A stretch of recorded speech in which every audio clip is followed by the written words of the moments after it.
Hey everybody, it's Master Gallengeist here, bringing you my review of Cibola Burn, the fourth book in the Expanse series. And I actually really enjoyed this more than the fourth season of the Expanse, mainly because of the differences and how you get into the characters' understanding of what's kind of going on. Whereas in the show, they kind of did the things where they kind of brought in some other kind of stuff with like Avasarala and kind of setting up some kind of other things going on. This one pretty much focuses on all the events that are going on Illis and just with the characters of what's going on there. It really gives you a better kind of focused and honed plot where you're like, oh god, you feel that kind of disconnect of being away from the solar system and being on the frontier, like shit's going real and you need fucking help. And one of the big kind of plot differences is that we get that Havelock is alive, whereas in the show he died pretty much in like season 1 or season 2. I think it was season 1. Whereas he's still alive here and plays a pivotal part with the RCE corporate kind of forces and actually having that kind of perspective outside of Mercury and everything kind of going on. So, this continues after the end of the third book where all the rings, like, the rings are open, there's all these vast different kind of worlds, and the ensuing kind of chaos that would happen within the solar system, and people being like, we want to go and colonize these places. It's like, we don't know what the fuck's going on there. It says it's got breathable atmosphere, but what about all this other stuff? And this book really goes to great lengths to be like, I understand that the Barbapicola and those from the Belt were very desperate, but you don't know what is edible. You don't know if there are biomes in there that have you would be the invasive species. Now granted, invasive species, you can either like overload a kind of ecological system and be like completely throw it into disarray. You get like snakeheads or just fucking Burmese pythons added into a kind of climate like in Florida, and they have no natural predators or no natural barriers because of the ecosystem or what's going on and the havoc that can ensue from that. The other thing that kind of more happens to the humans in this kind of case is that, oh, we don't know what the fuck you are, so we could pretty much eat your ass, and we have no natural defensive mechanisms where the invasive species, us, gets fucked over by all the shit that's going on the planet.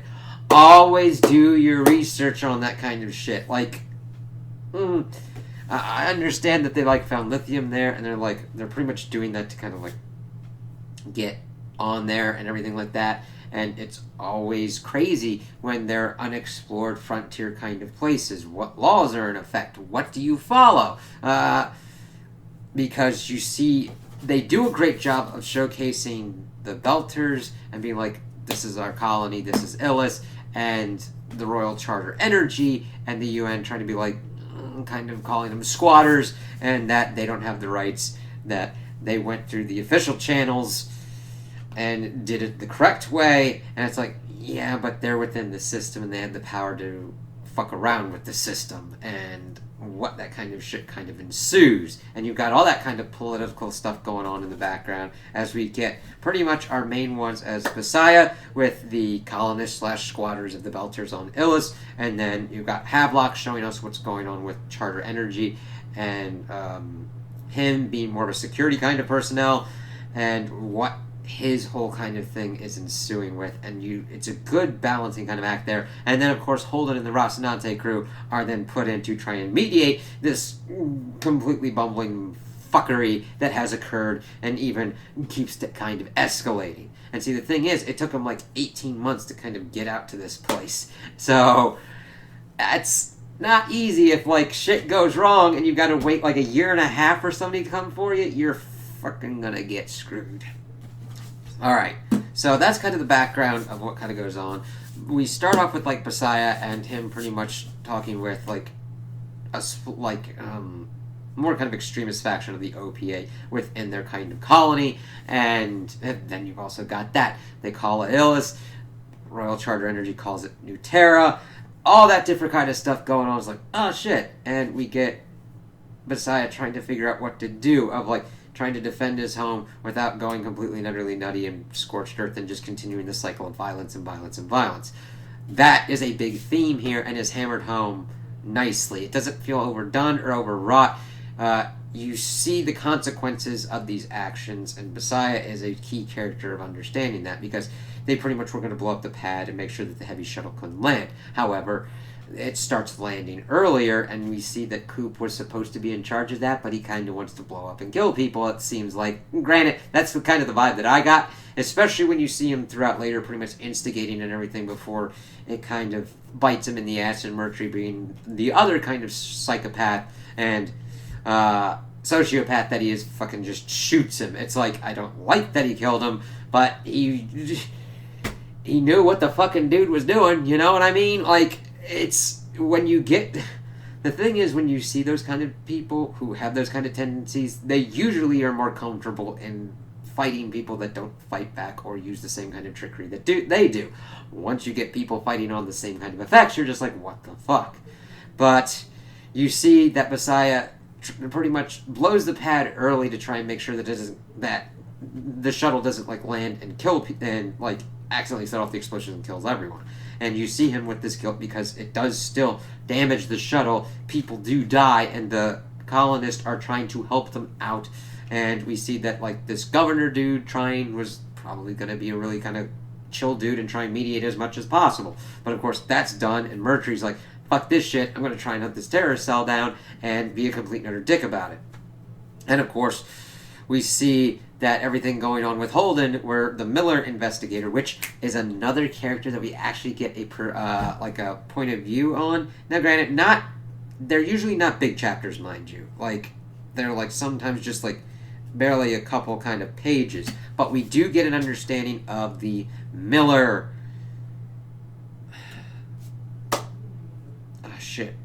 The Miller AI, the Miller construct, because it's kind of Miller, but it's kind of not.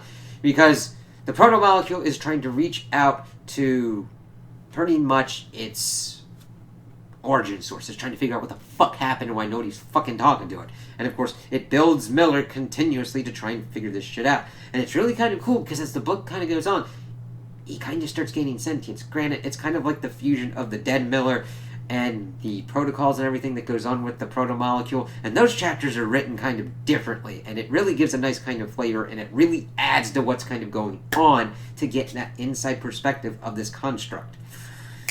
And of course, Holden is just like, everybody's being an asshole! How the fuck do I deal with this kind of shit? Before everything just keeps spiraling and spiraling. And we see Messiah trying to handle everything, but Coop escalating, pretty much going up and taking out more of the security forces, and Messiah pretty much being drawn in, almost shooting somebody, but forgetting that the safety is on.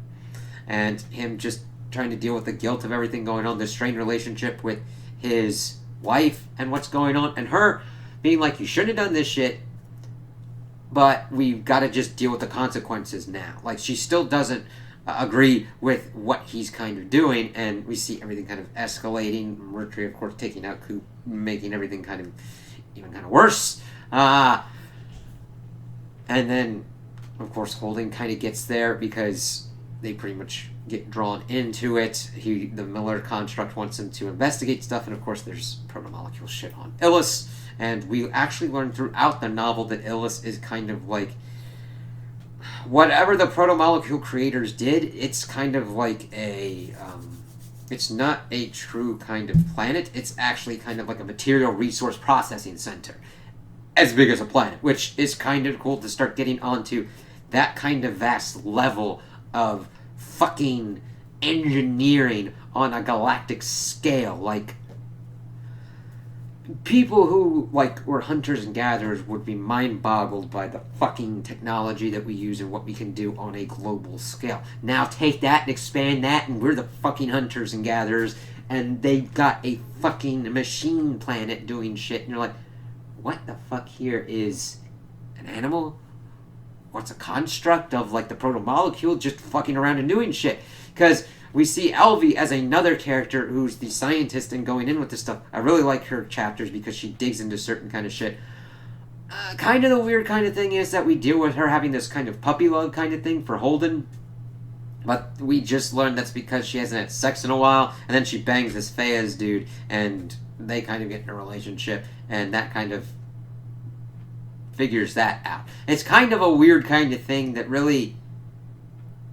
It's interesting for her character to do, but at least they didn't go to the complete drama of Holden kind of, like, being drawn into it as a love triangle thing. He's like, I'm still with Naomi, and he kind of tries to nip it in the bud, but she's already kind of had sex. She's like, yeah, okay, I don't know why I found you sexy at all. It's like, damn, okay.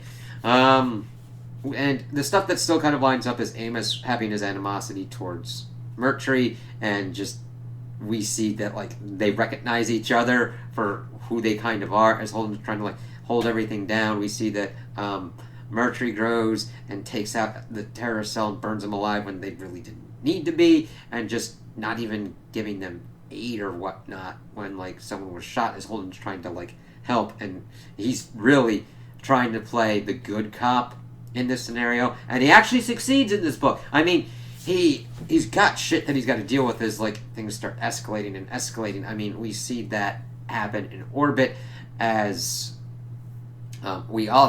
as Havelock is trying to deal with the tensions, but then increasing anti-Belter sentiments, but then actually we see him kind of dealing with that prejudice because he remembers the Belters treating him like shit on Sarah's station, and then he actually starts doing better and, like, no, stop that shit, even though he does make a militia out of engineers who are essentially playing cop and just military people, and how that situation gets completely and utterly fucking horrendous as the book kind of goes on, where they're being assholes, they're do stuff for, like, well, not assholes, like, they go for, like, shit that's kind of like Earth supremacy kind of shit. And it's like, you assholes. I mean, Havelock has to deal with people pissing in, like, Belters' lockers and shit like that. And it's like, you assholes, fuck you. And then, as they're getting ready to, like, do worse kind of shit, actually hurt and kill people while people are pretty much locked in a death scenario, Havelock's like, fuck you people, fuck you, eat it, and then has to actually fucking deal with their shit. It definitely introduces some shit that really was not brought up, I don't think, as effectively in season 4. It's like, holy fucking shit, as everything starts going nutty. Messiah also has to deal with his daughter wanting to go to university. That was kind of handled more with the doctor lady, Lucia? Messiah's wife in the show, I believe, if I remember correctly. It's been a while. But that whole kind of subplot's still in here, and given the time that it deserves, it doesn't take over a lot, but we see that Messiah's like, he's doing... I really felt for it, because he's trying to do this thing for his family, but his daughter wants to go off and do her own shit. And I really identified with the daughter. I'm like, yeah, I get it. You want to go off and do... She's trying not to be an asshole about it. But I get understanding Messiah's kind of thought process of wanting to keep his family together and do all this kind of stuff. It's like, but that's not the dream of your daughter. She wants to go off and go to university and study and potentially become a doctor for certain other kind of stuff and everything. And the mother's supportive, and the father eventually gets to the point where he is as well. He also gets captured and gets set up as a prisoner on the Rocinante because Holden does not trust Murtry and his overzealous, psychopathic kind of assholes that he kind of deals with. And the thing is, Murtry is that asshole. He fucking weaponizes a shuttle to be able to, like, take out the Barbapicola because they've got all this lithium that they've been mining, and of course they want to sell it and get the colony going better and everything.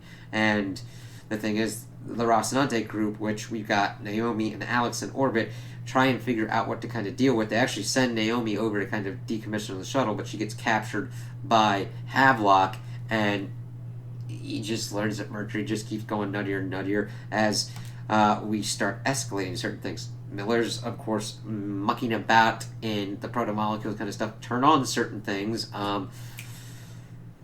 The moons kind of get activated and create this field that shuts off any kind of fusion reaction, which is fucking terrifying because that means that all of these ships up in orbit are now in a decaying orbit, and the Barbapicola is the one which has Felicia, Messiah's daughter on it, and he's freaking the fuck out because he's on the Rocinante as a prisoner, and seeing him kind of interact and kind of not truly join the Rocinante group, but at least get within it with what's going on here in this kind of situation and trying to help his daughter and Alex understanding and actually identifying with him, like, you made bad decisions and you fucked up and it hurt your family, kind of like Alex did. And he's like, whatever happens, I'm going to try and make sure that your daughter is on here when we all burn. And even though that's a kind of nihilistic kind of sentiment, it's a nice kind of sentiment too, because he doesn't want to watch his daughter die first and then him die. I totally get that. And Alex gets that as well.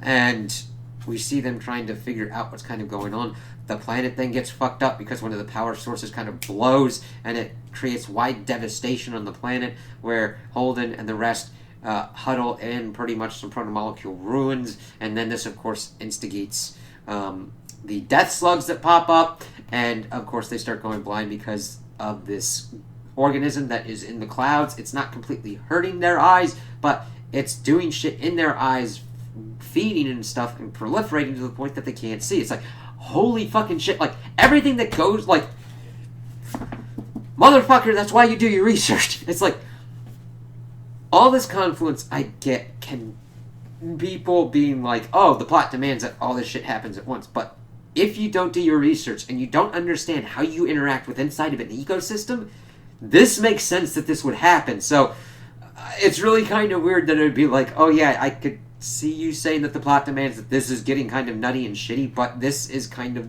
shit that would happen if you come into an ecosystem and it's not used to you and you're not used to it and you're on the back foot when that shit happens. It's like, death slugs that'll kill you, things that'll make sure that you can't see, so that way if you try and dodge a death slug, you're not going to be able to because you won't fucking see it. And figuring out why Holden was immune to it because of his him having all the radiation, having to take cancer medications, makes it so that way it's not really that good for the organism to, like, inhabit his eyes. It's like, shit, that's great. Like, it's so masterfully done. It really works out well and doesn't come across as, like, the author's trying to be, like, one-upping you or anything, or it being, like, a really kind of lucky thing. It's, Holden's gone through this shit, and because of that, he unintentionally has this shit. It definitely, you know, like, it's kind of luck, but kind of not. It kind of shows you that, like, even though he's got consequences from what happened on Eros and the Agatha King and all that kind of stuff, it gave him an advantage that he really wasn't going to try and be able to replicate that easily. So they're trying to survive the fucking extinction level event that's gone on, and they're able to figure out that kind of stuff. Elvie's able to get herself straight. Holden's pretty much putting his foot down with Mercury's kind of stuff. Havelock is just done because they wanted to pretty much just keep Naomi, not even really defuse the situation, and just fuck shit up. And then, of course, they send Messiah to go and get Naomi because of her captured status. And Alex is like, yeah, I ain't fucking letting them take her and all that shit. And that unleashing a holy hellstorm where Havelock is like, you know what? Mercury shouldn't be doing this shit.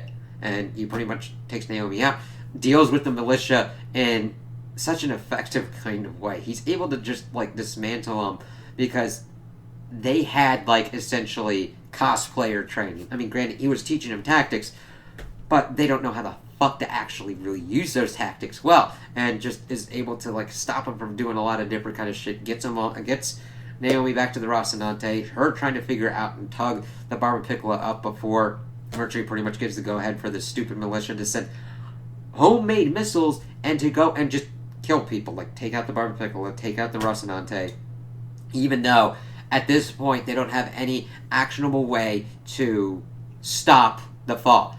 This is the height of nihilistic assholery. You just can't leave these people alone. You're just going after them and killing them. And Havelock's like, fuck this shit. And he has to deal with them. He tells them he doesn't want to hurt them, but they're going through to being assholes. And it really effectively sells it because Havelock's kind of gone through a completely fucked up journey of, like, he understands he really wrestles with what it means to be a security person and a cop, of, like, that you don't look at everything as a nail and be a hammer and that violence is the solution to everything. his he does not want to kill and hurt people. He is an effective showcase of the kind of crazy shit that can go on between the Belters and the Earthers, and then also how he effectively tries to utilize deterrence and tries to be as non-lethal as possible. And he accidentally kills somebody because he's trying to stop him from murdering other kind of people, and how that kind of weighs. Because we even get to a point where he's gotten sued by the family civilly and I think criminally as well, because one of their people died. And the thing is, he's able to kind of stop them, even though he gets severely injured. And there's fucking one point where Alex is utilizing the railgun to bump up and kind of like have the Rocinante bring out the Barbapicola, even though after this kind of event, the whole kind of stuff is getting ripped apart, the lines that they had attached, and utilize the railgun. A ship's railgun is used to like take on other ships and everything. He fucking shoots this one dickhead and like fucking annihilates him with a railgun. It's like, holy fucking shit. And he was just like, yeah, that dude was getting on my nerves kind of shit. I'm like, holy shit. And the thing is, the Barbapicola is falling, but they get the idea to essentially take emergency airlocks and turn them into bubbles and get the people off the Barbapicola. And the thing is, the captain's like, you people can get, like, not the Rocinante and the Barbapicola, but like the security people, like, you can get fucked, like, screw this shit, and actually takes on the people from the Barbapicola and be like, yeah, we're gonna die, we got this. And around this point, Holden he's pretty much been like awake forever, and Miller's like, listen, we gotta go and we gotta deal with this shit. If I'm able to fuck around with this whole kind of thing, and you're able to get me to this place where I can't get, where he like immediately dies, I like found the bullet that kind of killed shit here. Let's go and see what goes on, and then maybe we can utilize this kind of shit to turn off the shit and make sure that your people don't die. So he gets off. Mercury decides to follow him. Amos and LV and Fayez decide to follow Mercury and everything. And we see them kind of going through and getting through the different kind of stuff. Holden figuring out what's kind of going on. Miller inhabiting a kind of construct body and going faster because they got to places that were fucked up because of this place is like billions of years old, and there's been like rock slides and shit like that are sealed off certain kind of things. But they're getting through and everything, and they're trying to get there. But we get to a standoff between Mercury and Way and Amos and LV and Fayez. However, Amos liked Way, but and they kind of had a kind of thing, not as big as the thing that I'll say, at least on the show, is that it kind of delved more into that to kind of build at least a little bit more connective tissue than what's in the book. However, the book focuses on the more important things, in my opinion, but it gives enough for me. Like, Amos is like, hey, let's get out of here, like, get out of my way, I need to go find my friend, and I need to find my captain. And then Mercury came out of nowhere, pretty much shot his ass and shot off his like thumb and finger, but Amos takes that Way. Fayez tries to like stop Mercury but gets injured as well. Always running from Mercury, but then figures out where Holden is. Holden decides to go off, and this kind of lines up with what we see in the show, that LV helps Miller kind of like go and utilize this thing to kind of like take out the proto-molecule, because they found this kind of thing. And an interesting kind of aspect of what is presented here is it's this kind of ball that's got luminescence, but it's black, and it's detailing that there's things in the void. It's an interesting kind of concept of, okay, there's space between spaces. What lives in those things? Just because we don't understand the environment doesn't mean there is not something there. And of course, that's important because Miller decides to pretty much connect all this shit with the proto-molecule into him, so that way LV had to like carry this like 200-pound fucking egg thing and toss it pretty much within the area of effect of this kind of thing to shut off. But of course the proto-molecule's like, fuck that shit, I ain't dying like that. But LV's able to do it, and of course she feels some weird shit going through, but it's like, okay, I do like that it kind of lines up with what we got in season 4 of like, okay, there's something going on with this. We'll have to see how that kind of pans out and plays out.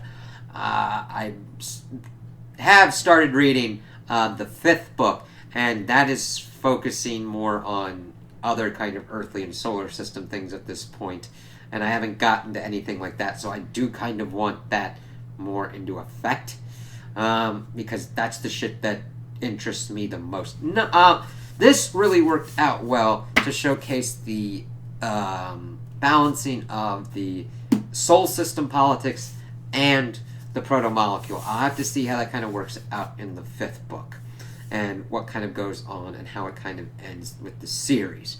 Interestingly enough, the 9th book's paperback will be out in February, so but these really kind of suck me in, and kind of, they're good reads, because of like the length. I mean, this one is like 581 pages, I believe.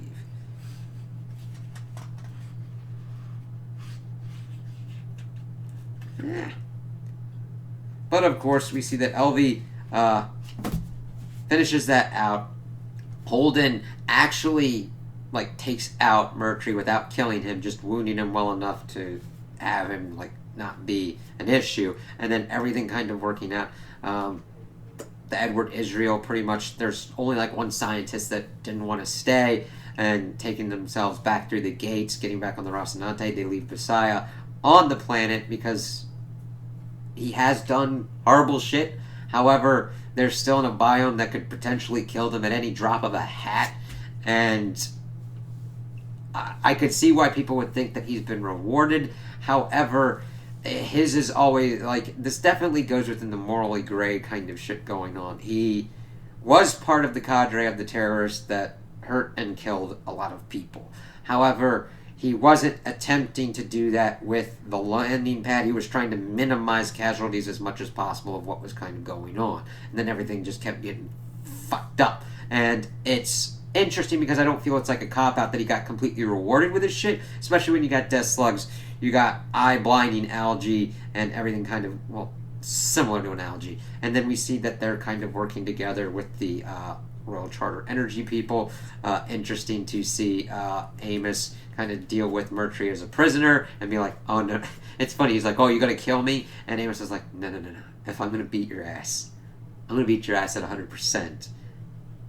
And that way, you don't get to bitch about it kind of shit. It's like, yeah, that's Amos.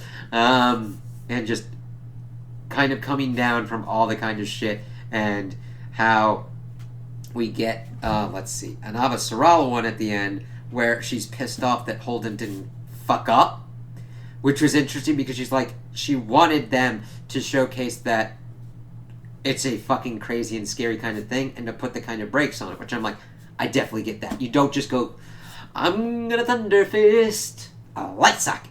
Like, I don't know what's going on with it, I'm gonna see it, man, and zzz, it's like, yeah. Because now we've pretty much got a test case scenario with Illis where people just went and everything kind of worked out, even though it kind of really didn't, because it's an artificial planet that kind of exploded. So I don't know how long you'd want to be on that kind of planet, especially since you already had one kind of like thermonuclear fission reaction, and that it's essentially an artificially constructed planet made out of the proto-molecule that could do fuck all what, no matter what. Even though there's a bullet kind of thing that kind of like destroyed the systems, who knows what'll fucking set it off. Little Timmy could fucking piss on a proto-molecule thing, and that could give it enough fucking energy or fucking organic matter to fucking make it go, hey, I'm gonna make this planet blow the fuck up. Mm-hmm. You have to watch out for that shit. Okay? You have, like, granted, I'm more cautious by nature. So, I'd be, I'm not granted, just, like, make sure it's as safe as possible, because you're never going to get to a completely 100% safe. But, try and look at the biomes, look at all the kind of organisms, try and pull kind of shit, and run some kind of tests, and, kind of simulations to see what would happen if you introduced a human, and then introduce a couple of humans. You just don't let people go like, I don't know what the fuck's going on, I'm a pee in a river. That's if it is a river, asshole. That's if it's not a fucking kind of aqueous kind of colony of some kind of thing that'll rip your dick off and shove it up your ass and then call you a pie, and then eat you as a pie, even though it probably doesn't know what a pie is. Yeah, I know, that's kind of weird, kind of crazy, but you never know what the fuck is going to happen with certain kind of shit. And sometimes you just got to be like, alright, I volunteer to be that asshole that could potentially get fucking killed. Let's rock this motherfucker. and then see kind of what happens, and then be like, all right, I'm down in my suit. Now let's run naked and see what happens there. You know what I mean? Some, like, you got people that would do that kind of shit. So, like, be like, listen, let's work this out and make sure that you don't die unnecessarily. Or get blinded unnecessarily. Or just get eaten or turned into fucking a pencil by an alien race. That alien race's fucking tool set. You gotta watch that shit, bro. But this worked really well because I got real feelings of the characters and their point of views. I liked seeing and understanding what was going on with the colonists, the RCE, the scientists, and definitely Holden, and how this set up how people are feeling. Like, Avasarala is like, we need to take a break here, but because of what it sets off with Mars, because she is talking to Bobby to offer her a job, because here's the thing. Mars has been trying to terraform Mars for eons.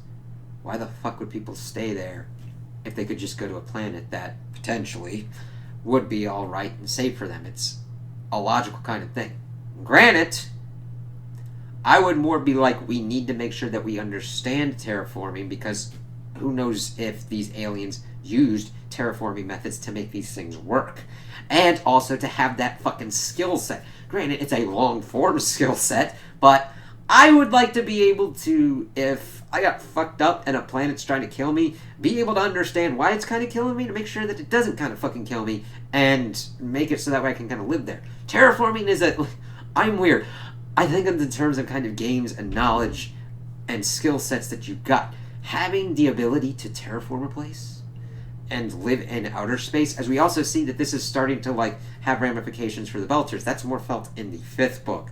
And it's like, okay, I can see that you are having this existential, like, these are threats to our way of life, but I'm like, there's still things that you need to be able to do in space. There are vaster quantities of just usable materials of, like, metals, rocks, and shit that you would still be game for. Building a spaceship in space is the best, most cost-effective option.